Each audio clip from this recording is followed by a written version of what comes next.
കോവക്ക വെച്ചിട്ട് നമുക്ക് ഹോട്ടലിലൊക്കെ കിട്ടൂലേ ഒരു കറി, ഒഴിച്ച് കറി എന്നും പറഞ്ഞ് മീനിൻ്റെ കറി, അതുപോലത്തെ ടേസ്റ്റിൽ നമുക്കൊരു കറി ഉണ്ടാക്കാം.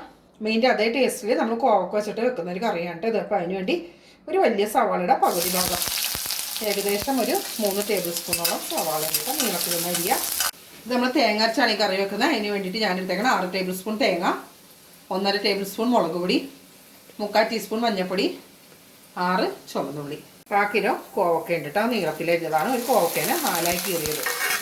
അതിട്ടൊന്ന് വഴറ്റിയെടുക്കാം. നമ്മളത് മംഗലത്തിലാട്ട ഉണ്ടാക്കണേ.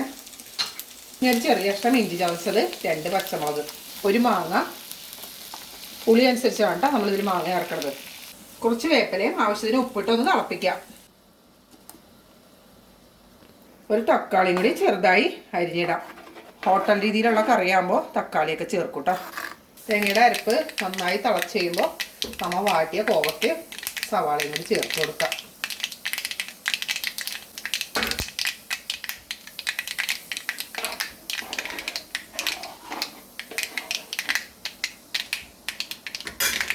ഇതിലേക്കുള്ള താളിപ്പിന് വേണ്ടി വെളിച്ചെണ്ണ വെച്ച് കടുക് പൊട്ടിക്കുകയാണ് കേട്ടോ.